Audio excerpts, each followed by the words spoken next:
The graveyard. रात काफ़ी गहरी हो चुकी थी। अंधेरा इतना घना था कि दूर दूर तक कुछ दिखाई नहीं दे रहा था। आज राहुल की पहली नौकरी पर पहला दिन था। उसकी पोस्टिंग एक पुरानी जर्जर कब्रिस्तान में लगी हुई थी। लोगों का कहना था ये कब्रिस्तान काफ़ी पुराना है और कई अजीबोगरीब घटनाएं यहाँ पर घट चुकी हैं। अब रात के लगभग 1 बज चुके थे। अंधेरा अपनी चादर को दूर तक फैलाए हुए एक सन्नाटे में दबा हुआ था और वहाँ कुछ था तो ज़ोर ज़ोर से चलती हवाएं।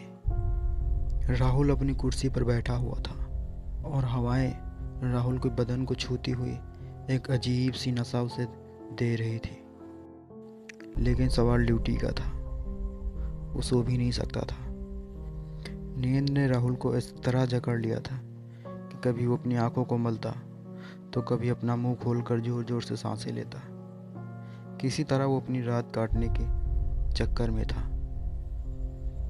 वो अपनी कुर्सी पर बैठा ऐसे ही टाइम पास कर रहा था कि तभी एक जोर की आवाज़ उसके कानों में पड़ती है और आवाज़ ऐसी थी कि राहुल का दिल धड़क उठता है। उसे लगा कि रात को कब्रिस्तान में कोई मिट्टी खोद रहा था।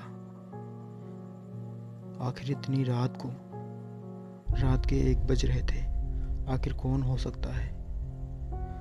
उसे डर लग रहा था लेकिन वो ड्यूटी भी कर रहा था। तो उसने एक टॉर्च निकाली और धीरे धीरे उसी आवाज़ की तरफ जाने लगा जहाँ से वो आवाज़ आ रही थी। धीरे धीरे वो कब्रिस्तान के कुछ बीच में आ चुका था। उसने वहाँ पर एक टॉर्च को एक कब्र पर मारी। वो कब्र ऐसी लग रही थी कि अभी अभी वो किसी ने खोदी हो। और ये देखकर राहुल और भी डर जाता है कि आखिर इतनी रात को कौन था जो कब्र खोद रहा था।